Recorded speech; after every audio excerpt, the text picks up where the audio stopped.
right? All right, this week now we're looking at destruction of black towns and businesses. Now, we in the West Indies here, known as the Benjamites, we were one with Judah in Jerusalem, you know. And when we went to Africa, and even though we had our province, we were always together. Judah, Benjamin, and Levi, part of Levi. We were always together. Coming into slavery now, the slave master, the separation, put me in the Caribbean and put them in the States.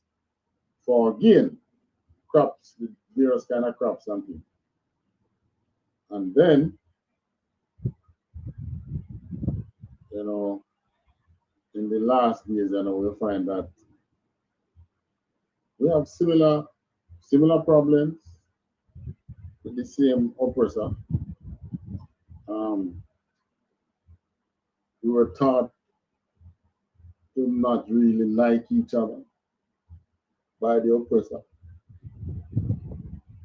So we have Jamaicans who travel abroad there and believe that, you know, we are separate people.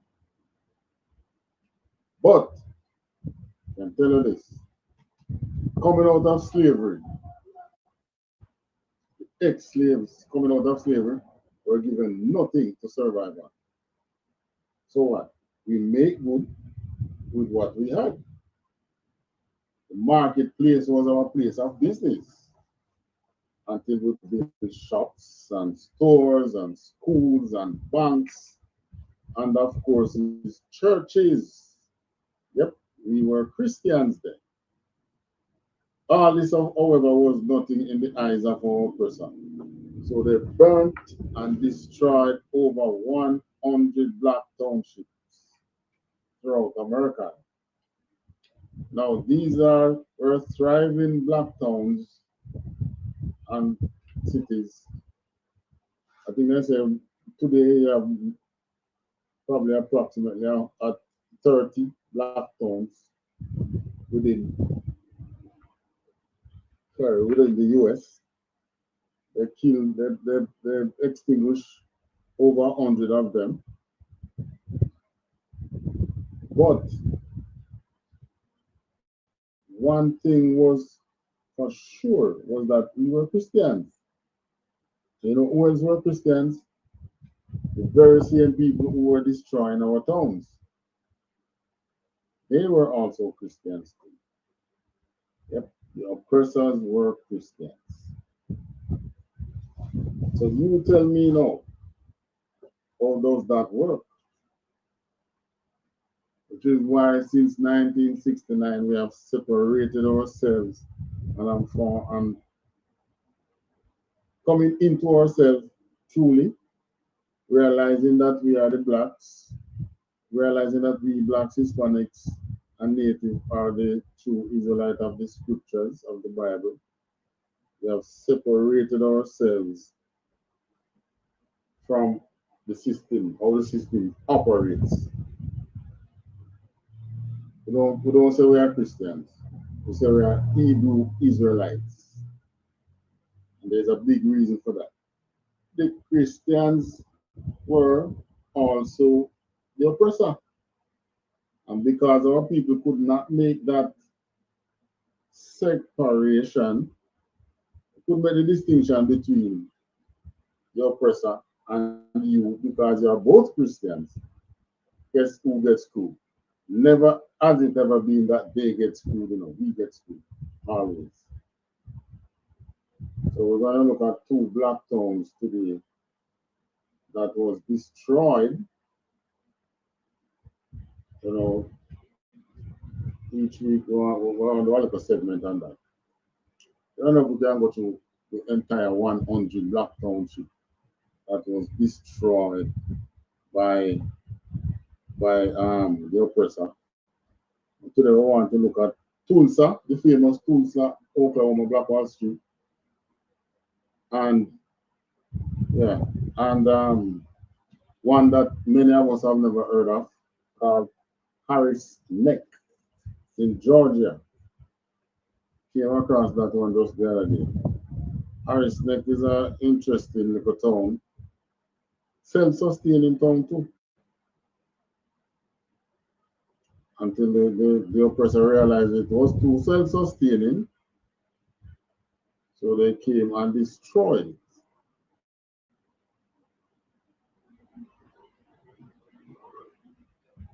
First one we're gonna look at though is Black Wall Street, Tulsa. Yeah, it was the Black Wall Street, Tulsa, Oklahoma. Now, interesting. This this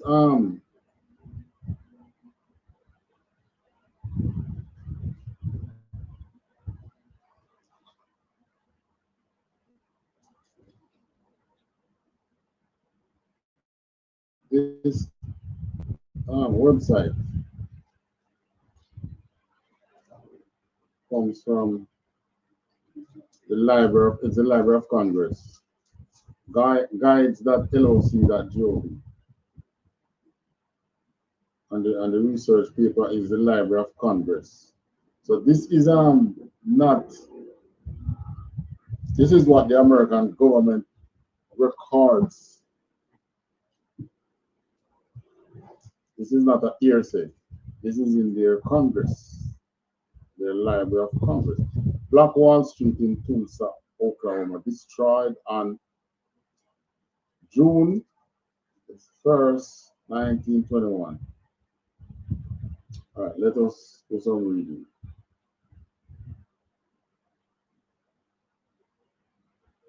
On May 31st and June 1st, 1921, which was before World War II, mobs of white residents attacked black residents' homes and businesses, as well as cultural and public institutions in the Greenwood district of Tulsa. So this come up on our radar because there was businesses there.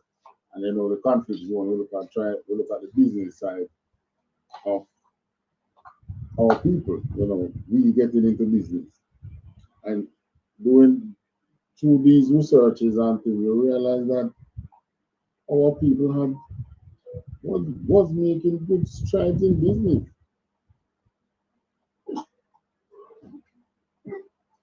We were sidelined by banks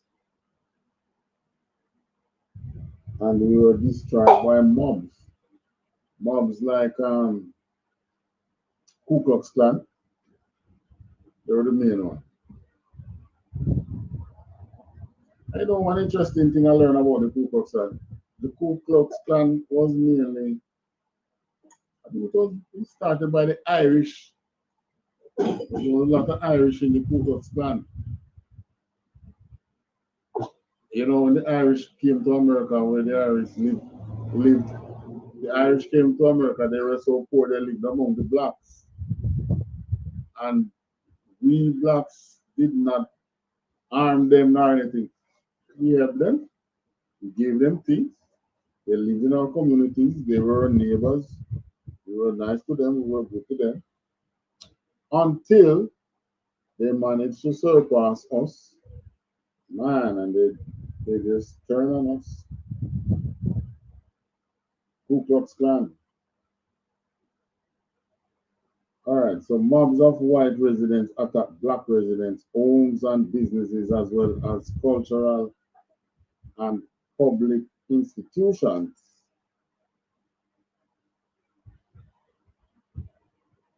In the Greenwood district of Tulsa, Oklahoma, an oil boom city. So Tulsa was an oil city. So money was floating. Greenwood was also known as Black Wall Street, one of the wealthiest black communities in the United States. So if we were allowed to settle on our lease, imagine what we would have produced today.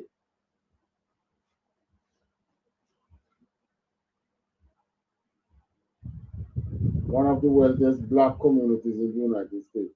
As a result, of this attack, 35 blocks were systematically looted and burned, destroying 190 businesses and leaving 10,000 people homeless. Think about it. 190 black businesses wiped out within over a 2-day period, and over 10,000 blacks became homeless within 2 days. The property loss estimated by the Tulsa Real Estate Exchange was the equivalent of 31 million in 2017. Likely an underestimation. This is what the Library of Congress is recording. This is likely an underestimation. So in other words, they would underestimate the damage so as to pay out as least as possible. In order to orient yourself to the area of destruction and reconstruction, you may want to examine the Sunburn Fire. All right, so it's this map they're referring to, Sunburn Fire Insurance map from before and after 1921.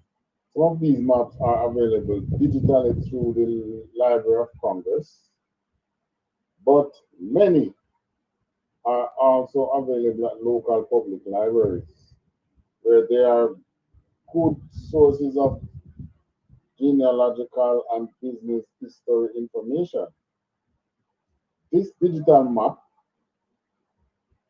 available from May 1911, includes the Greenwood district, which was segregated at the railroad tracks. Where's the railroad tracks? Oh, right there. So this was in the time when segregation was high in America. Whites don't want to mix with blacks. So we had our own towns, our own communities. So Greenwood now, the railway was the line of segregation. So you live on this side of the railway, the black town, you stay there. On the other side, you stay there.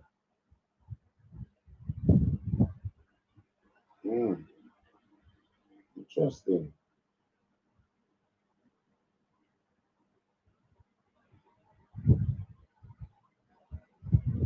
Very, very interesting.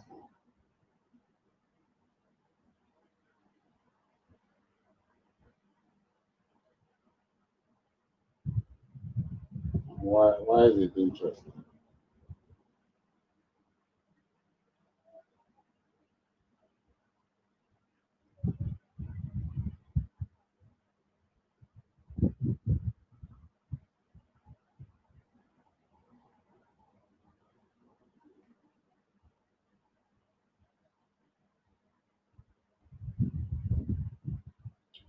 Right. One thing I learned about the segregation period, integration didn't come about because we fought for it. Yes, there were blacks who were pushing for integration, but that's not why it came about. And my understanding, what by listening to some of the dialogue from some ex-military men and so the talk shows and things, they said that these integration came about as a result of when America trying now after World War II, trying to be the international voice for democracy and peace and so on and so forth. And the other countries then would be like, you can't compete with you. Don't even let black people go in the same restaurant. You don't even drink out of the same fountain as black people. What are you going to tell us about democracy? So they have to now look back at themselves and say, no, we have to integrate. So this is why now it's like Martin Luther King. Martin Luther King didn't march into Baltimore from the south for integration purpose, you know, jobs. That was what Martin Luther King was for. Jobs, not integration. But because they came up with a plan for integration, they have to do things like this. So that was what led to the destruction of our town, the black towns, and to um, labeling Martin Luther King as, you know, like a voice for integration. That's what so. The government wanted integration because by integrating with the blacks, they could now become the international police that they are today. And of course, it was to our detriment because those integration caused us to lose over 100 black towns and hundreds of businesses that were black owned, black sustained, and were that's when and black people were pulling on themselves up by the bootstraps, as they love to say. No, black people then there was no welfare. Black people never did go around and, you know, try to get on welfare because there was none for sure.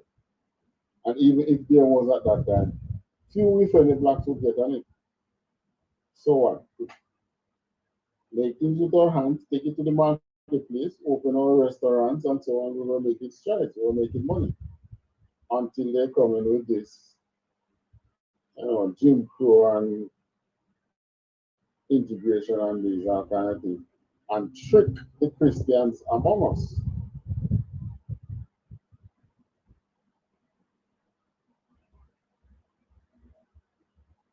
And because they did that, we are where we are today. All right, let's read some more about Oklahoma. Some of these maps, okay, this digital map available from May 1911 includes the Greenwood district, which was segregated at the railroad tracks. The Library of Congress has a digitized collection of sunburn fire insurance map from Tulsa, Oklahoma from 1915 to 1929 that shows this destruction. No insurance claims were honored from African Americans in the Greenwood District. And according to the Red Cross reporting, by July 1921, there were lawsuits filed by African Americans with claims over 4 million, which would be worth nearly 60 million today. The most significant humanitarian relief to the disaster came from the Red Cross, which was designated the official relief agency by Mayor T.D. Evans.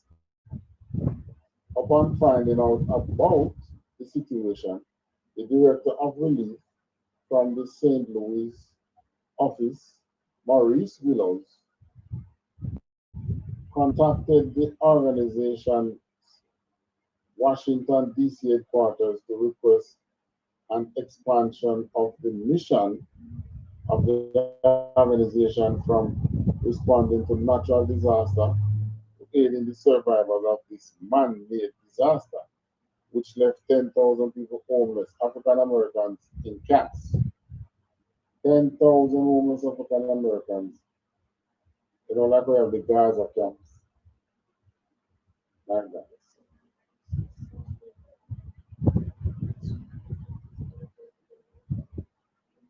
The Red Cross provided critical medical aid by setting up hospitals to care for individuals with a variety of needs, from injuries to dysentery, and by vaccinating victims to prevent the further outbreak of infectious disease.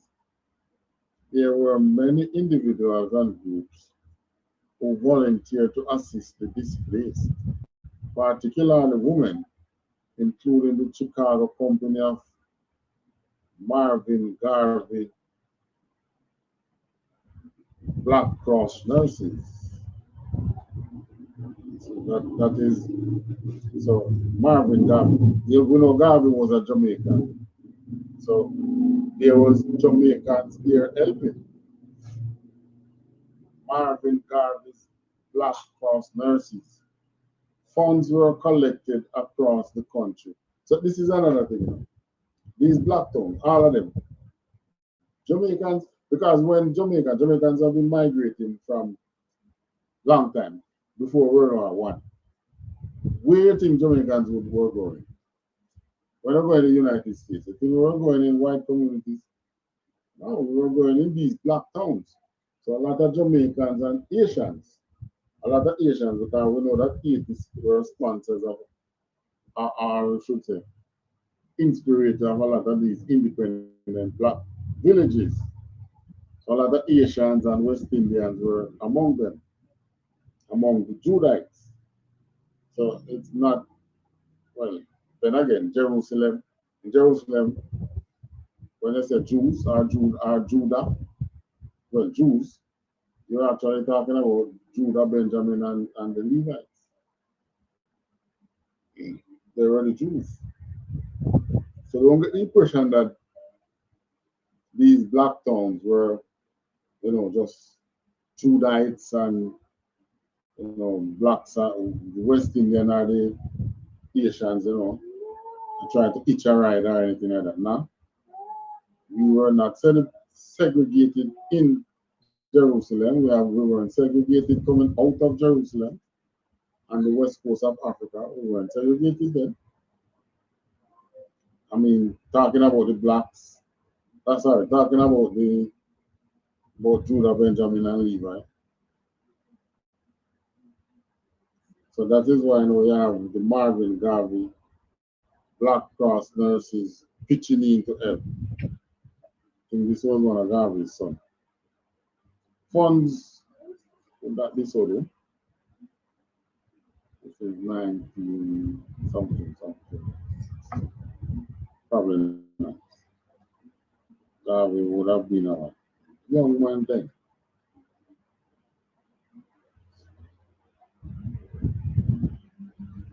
Well, this is in the 20s. Garvey was around then.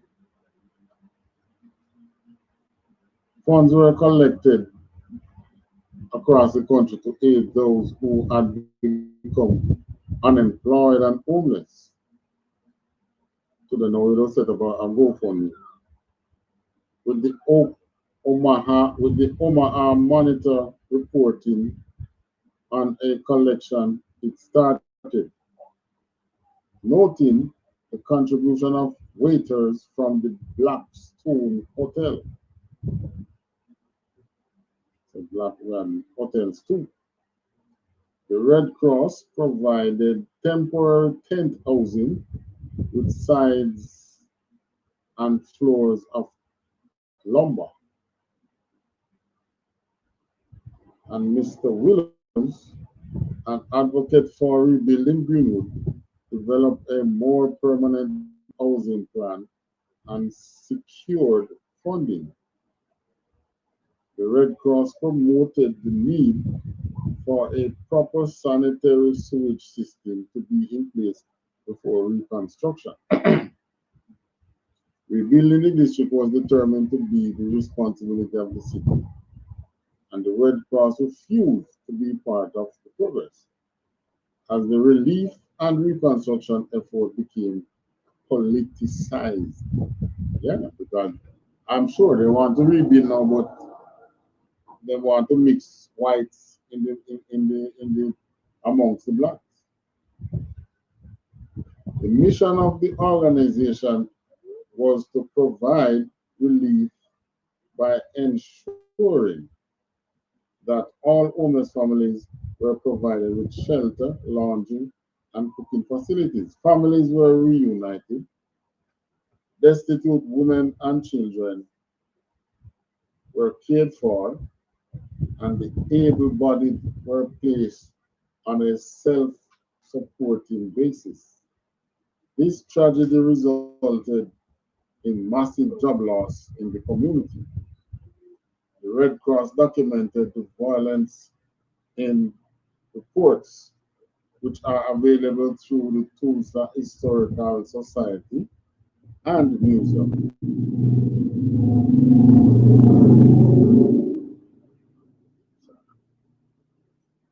The association surveyed 1,765 families.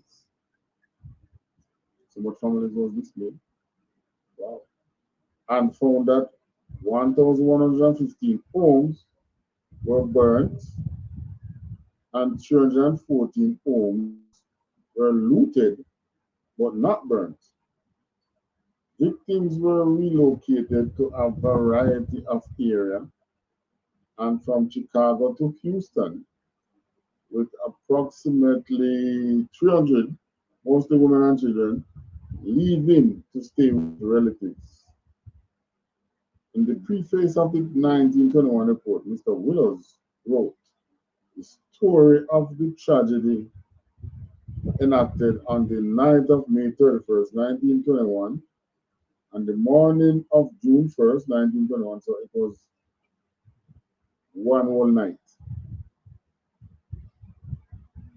has been told and retold with all sorts of variations in the press of the country.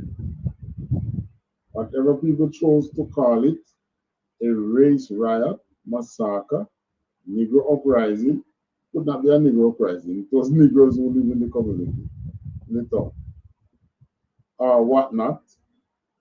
The word has not yet been coined which can correctly describe the affair. This report attempts to picture the situation as representatives of the Red Cross found it, and to record the activities of the organization to bring in order out of chaos and administering relief to the innocent. Or the Library of Congress, them looking at the government side, they don't really hold the story of as it would have been told by the people. So they were telling me about the aid that would have been run and all that. And guess what? There's many books. Many books were written about that race riot, which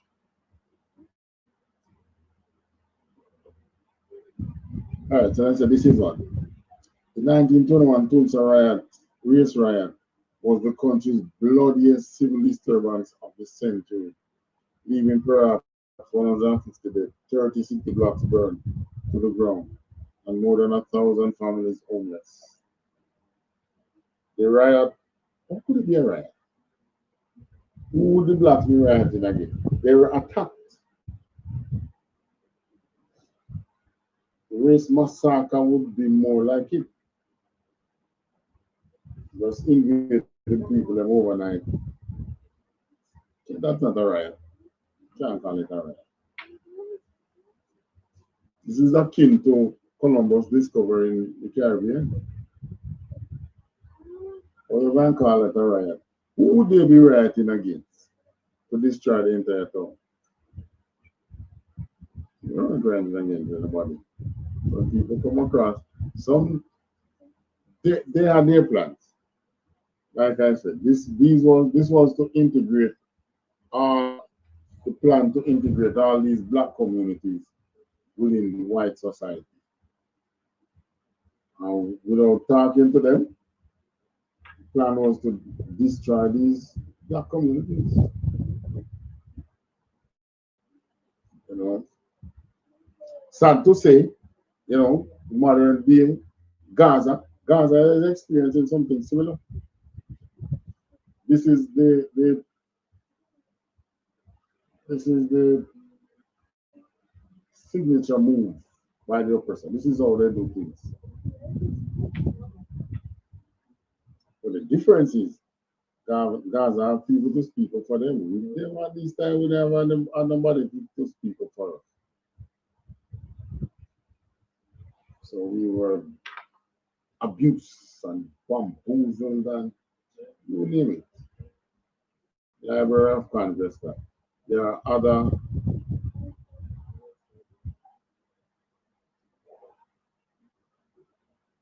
websites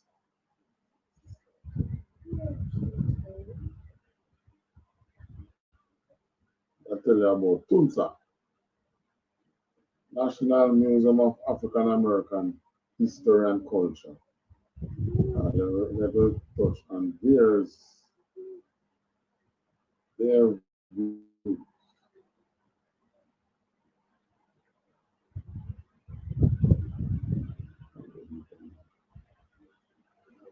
remember in Tulsa. Oh, this one is National Museum one is telling you about Tulsa before the massacre.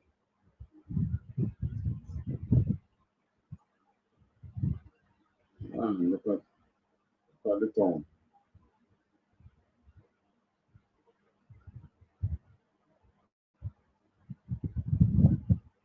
Let's see if we can enlarge this. So get a better look at this township.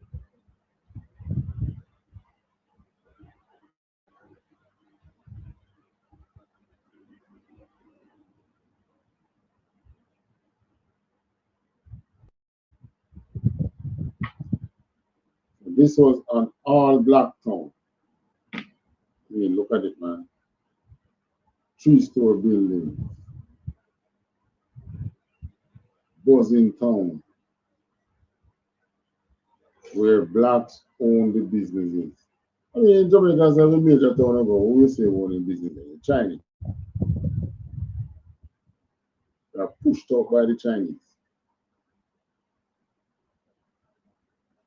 Tulsa, before the massacre, all blacks. All those cars you see on the road and things, think about that. Owned by blacks, driven by blacks, in a black town. This was the richest black town that was around in its time. What did they do? They burned it to the ground. All right. In late May 1921, the thriving African American community of Greenwood in Tulsa, Oklahoma, suffered one of the deadliest racial massacres in U.S. history. It was one in a series of actions of racist violence that convulsed the United States in towns and cities, beginning with the period of Reconstruction in the late 19th century. In Tulsa, as in all of these massacres, white mobs destroyed black communities, properties, and lives. A century before, after the massacre, the people of Tulsa and the nation continued to struggle to reckon with its multiple legacies. Communities of freedom. For much of American history, land was a potent symbol of freedom and a foundation for the practice of self-determination. The Greenwood district of Tulsa, Oklahoma, has a history that is rooted in the history of black settlements and towns in 19th century Oklahoma and a wider geography of communities of freedom that stretch far and wide across the continent for hundreds of years. So, I mean,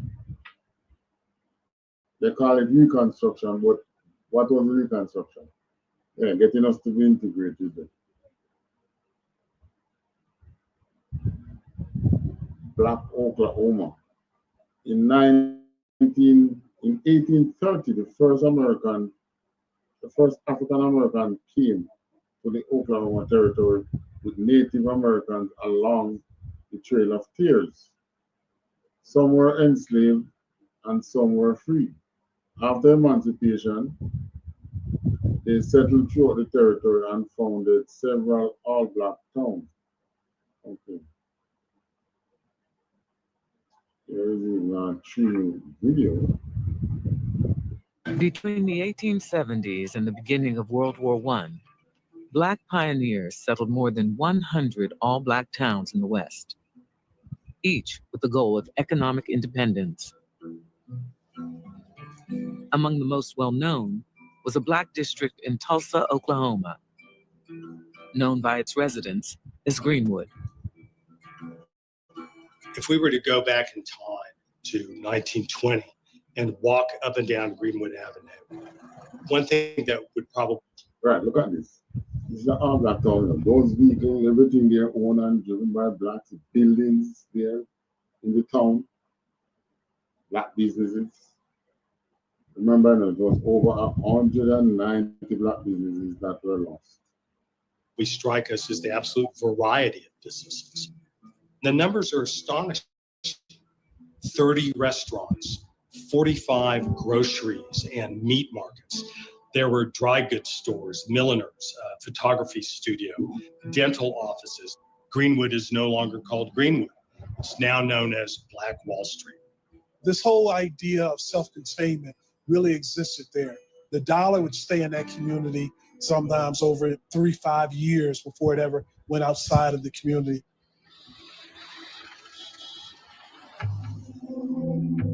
In 1919, Black soldiers returned from World War I with high expectations for racial progress at home.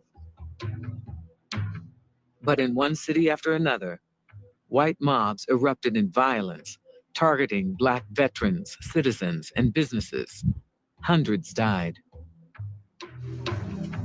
On Tulsa's Black Wall Street, Africa... So imagine you leave, go to war to fight so-called enemies for what you call is liberty or whatever it was that America was fighting for. Then when the war is over and you go back home, you know fighting to stay alive. You know, the very men who you went to fight for turn against you. Americans, including armed veterans, watched nervously and prepared for what might come.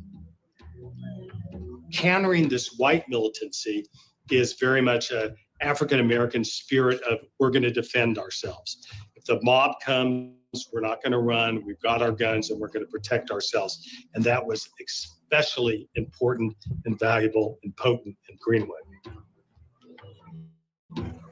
On May 30th, 1921, the mob came to Greenwood. This white woman is in an elevator and this Black teenager allegedly whistles at her or talks to her. He is taken to jail. A mob gathers of whites and Blacks, and Blacks in Tulsa are armed. They take their Second Amendment rights seriously and they come with guns. And this is a threat. Someone fires into the crowd and the riot is born. This was not about the whistling boy in the elevator. This was about Blacks becoming too economically powerful and showing that wealth in a way that anyone would by creating buildings and constructing churches and having property. There was a whistle that blew, and then the mass invasion and the destruction of Greenwood began.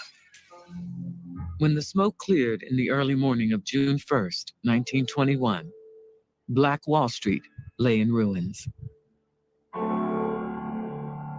This is by far the largest single incident of racial violence in all of American history.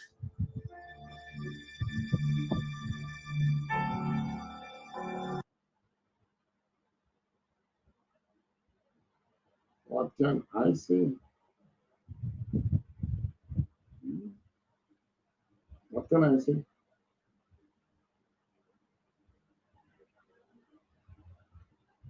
You see, this was not because in other words, we were making too much strides in their eyes. You know, this is not how they saw us. They saw us as being slaves and scraping the bottom of the barrel and the worst of things. And just like today, prisoners and mobsters and gunmen. Nah. Black Wall Street, we were businessmen and we owned property and we had families. And on top of that, remember they were Christians. So was most of them in the government. So where was the white Christians? Since there are some good white men, where was the white Christian to stand up for even the black Christians that was there? Hmm? This was a riot against black progress. All right, the other one now is Harris Neck.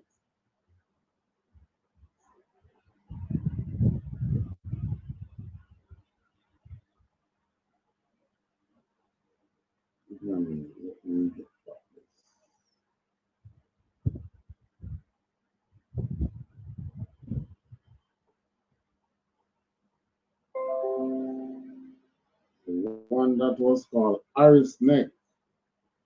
This one was not somewhere so much like Tulsa, but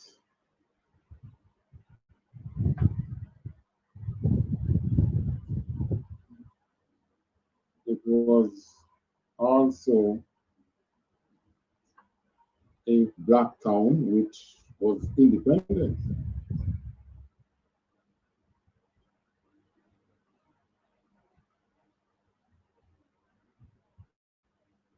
So it was as if it was as if you blacks making too much progress. You got to pay for that. That's what it was like. Our snake now is let me see if I can find this one. This little village now our town called Arisneck was a stunningly beautiful 2,687 acres of meadows, woodlands, freshwater ponds, and marsh. Irish Neck, a national wildlife refuge since 1962, was once home to a prosperous and self-reliant community of 75 African American families.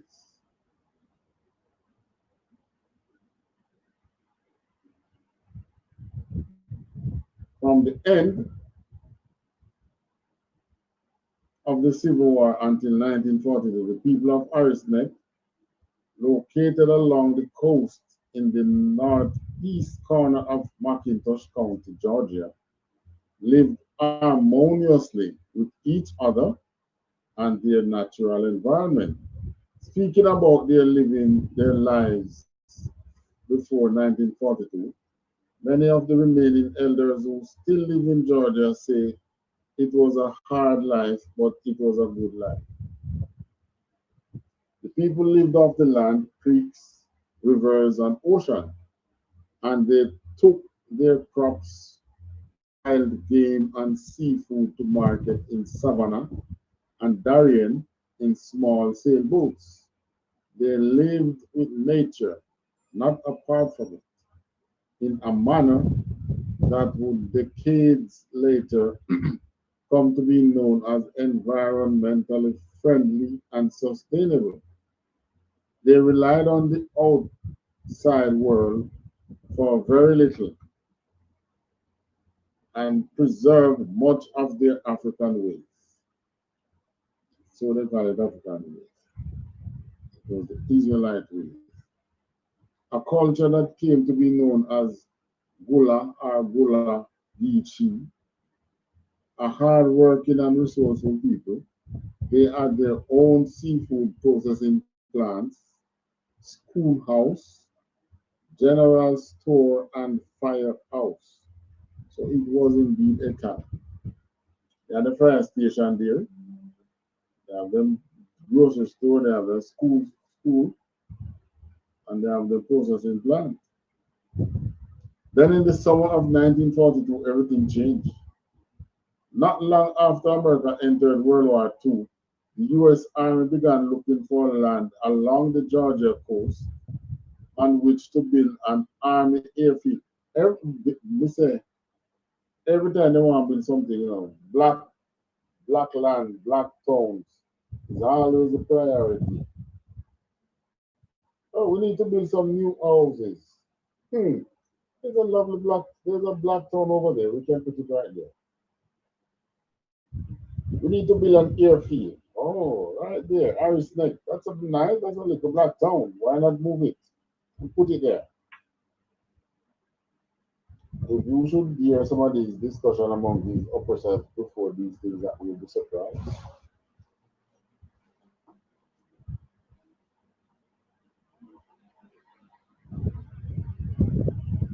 In McIntosh County, the army was led to Harris Neck by a few local power brokers. See?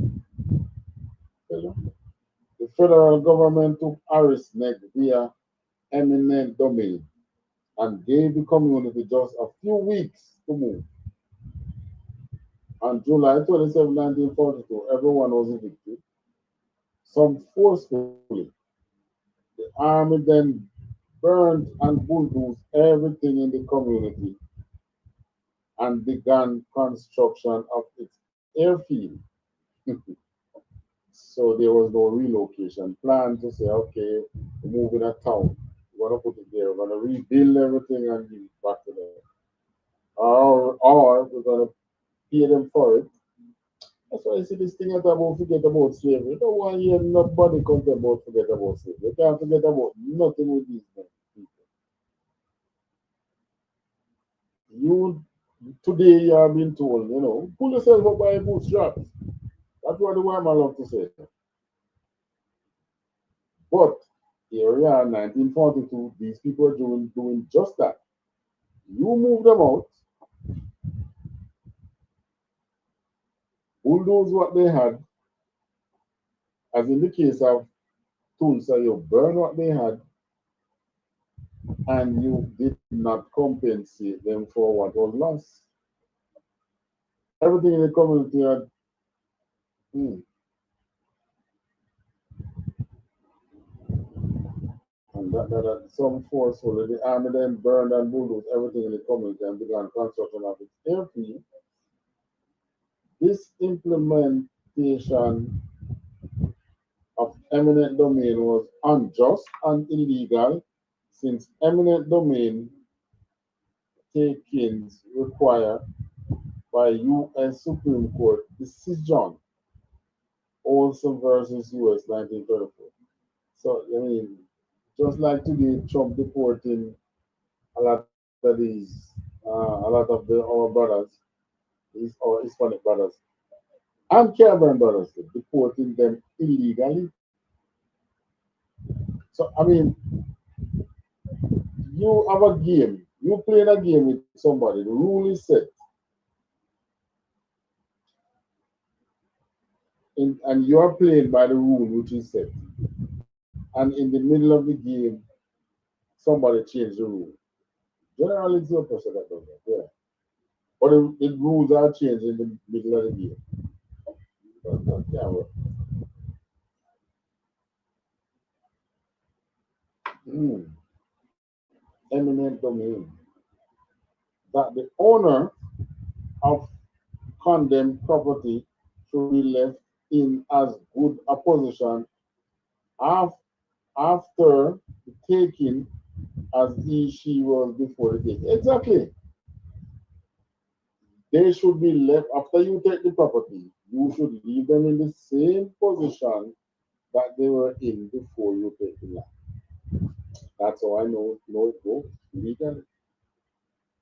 The people of Arisnek were all left homeless, and every person's livelihood was destroyed in a single day. That's how you know that Babylon's destruction is going to come in one single day. The same thing they do with every township that they destroy for within one day, it's no more. Also, the compensation paid to the black families was 40% less than the white landowners. So they were white people there too. Who was compensated? They give some blacks something which they could live after. They could live off after they leave them. So there was no just compensation. Look at that. This taking was the first in, I suppose when they say white landowners, I suppose it's not white landowners who was in Arisnet. Talking about white landowners generally, wherever they take white land, because they did take white lands to them, but the whites were compensated for their lands. This taking was the first in a long series of injustice that the people of Arisnet have endured up to the present day. Yeah, yeah, because here's a map of Arisnet. Why it was called a neck is because it's like a peninsula.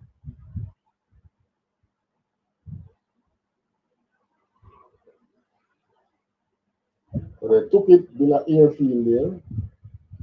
After the war over, they still didn't give them back the land.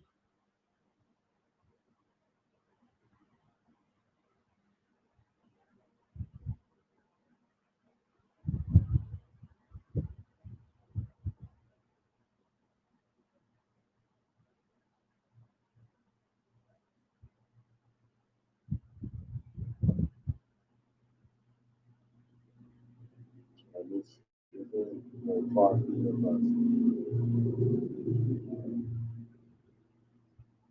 not even to anybody. So Harris Neck was one which was lost as well. The Darien News, July 27, 1942, remember, the day of the taking of Harris Neck land.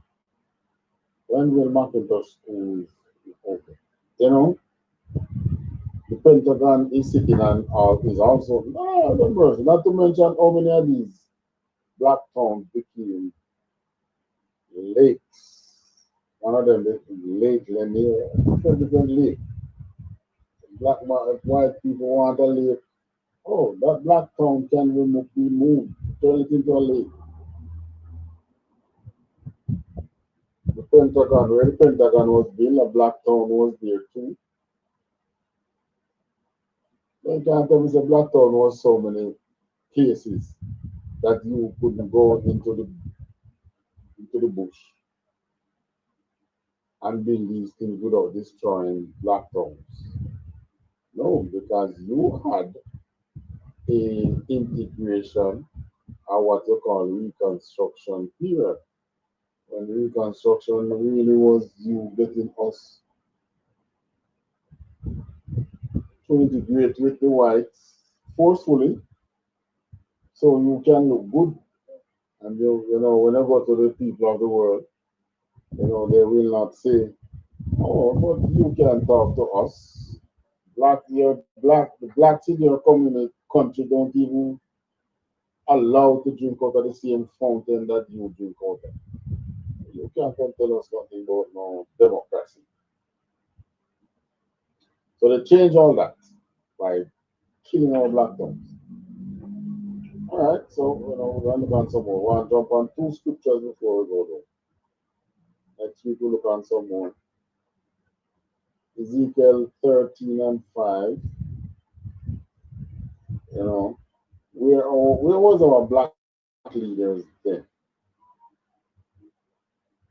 You know, is it that we had no black leaders? Or is it that they were just powerless? Because in Tulsa there was There were some black veterans who were there who took up arms. See, what I'm calling the 14th Amendment right, the right to bear arms, whichever amendment if that was our first amendment. The right to bear arms. They did bear arms, but boy, they could not withstand the burning that came. They were prepared for men to come in and shoot. But I think there were stories of plane dropping dynamite on these buildings and setting them on fire.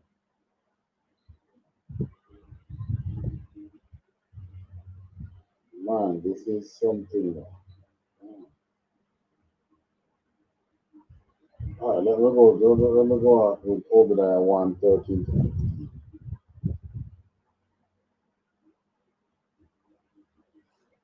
Obadiah chapter 1, verse 13.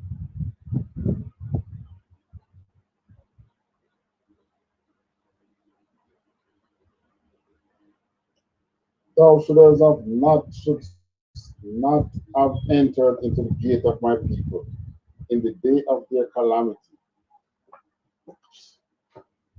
I mean, we coming out of slavery, trying to find peace. Here you are. Yea, you should have not looked on their affliction in the day of their calamity, nor have laid hands on their substance in the day of their calamity. Many houses were looted. Neither shouldst thou have stood in the crossway to cut off those of his that did escape. Neither shouldst thou have delivered up those of his that did remain in the day of distress. For the day of the Lord is near upon all Eden. As thou hast done, it shall be done unto thee. Oh my God. Thy reward shall return upon thine own head. Hmm. As ye have done, it's going to happen to you. So you look at them tools and all them places. Just know that it's gonna happen to you. And it is speaking about all evil. Obadiah is really talking about Esau's descendants, but here talk about all Edom. The main one is Esau's descendants, Edomites. You are the main one, the most high is after. Waiting why we can strive to, yeah, I mean, you come at us in all different ways.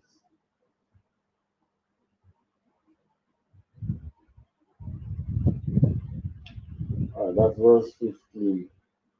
Verse 16. For ye have drunk upon my holy mountain, so shall all the heathen drink continually. Yea, they shall drink, and they shall swallow down, and they shall be as though they had not been.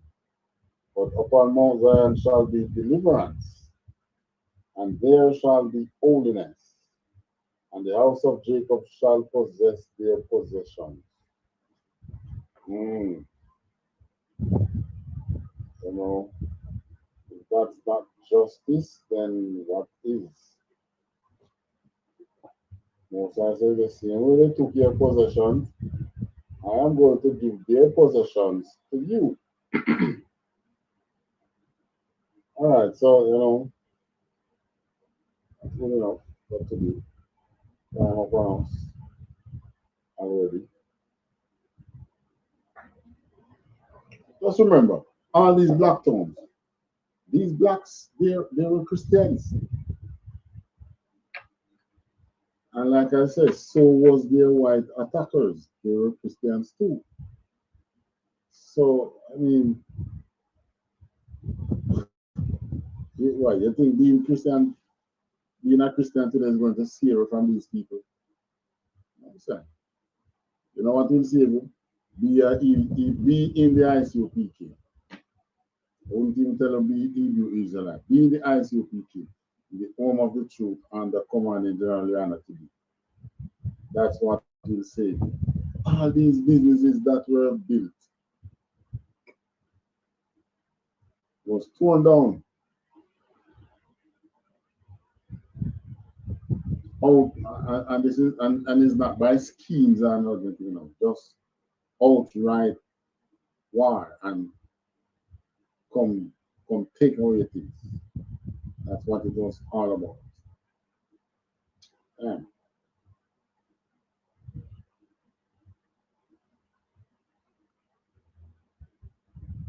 All right. Now we're gonna close out with same song that you know. Really. Go back now.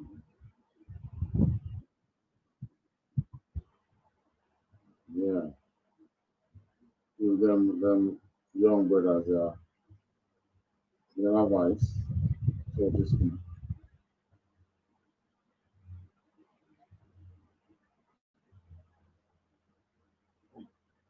Just remember, pay your tithes.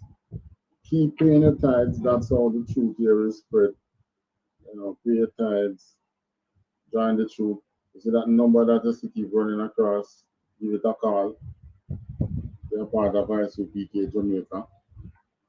Come in class. Right? Don't bother think that you can stay where you are and you know you are in the truth. Doesn't work like that. Alright, so until next week again. Like, subscribe, share, pay your tithes. Sorry, shalom. Take us out, activate on.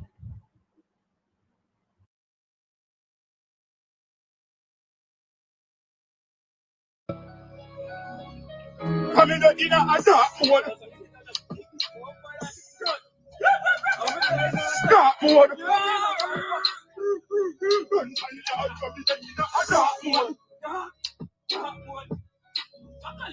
I'm in a dark mode. Yeah, you do it. I'm gonna last night, if you know we not right. Come on, why them want we do the guns up and we get that bad time. When we love to kill it, want me kill them. We can do this all night. Here we go now, we are reason go to get them free fight. Screwing on and off, we bust them face and done. We and done them up, we are right to them 16 and 1 face and done. Bust the face, and it's with face and done, we are done. Properly kill them. Come in in a dark mode. When we tell them, send me in a dark mode.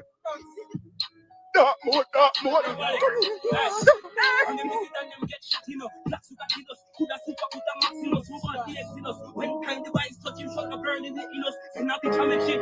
But dark mode already, she was sitting in the slum. Coming from the slum to be done. So because we got killers on the ground. And drunk, hard, jump down, but them make crowd on the way now. In a dark mode. Dark mode. When we tell them, candidate in a dark mode. Dark mode. When we tell them I'm in dark mode. Yeah. When you tell some boy come in a dark mode. Dark mode. Dark mode. Who me got talk for they on me mind them no like it. Come me ready to kill some psychics.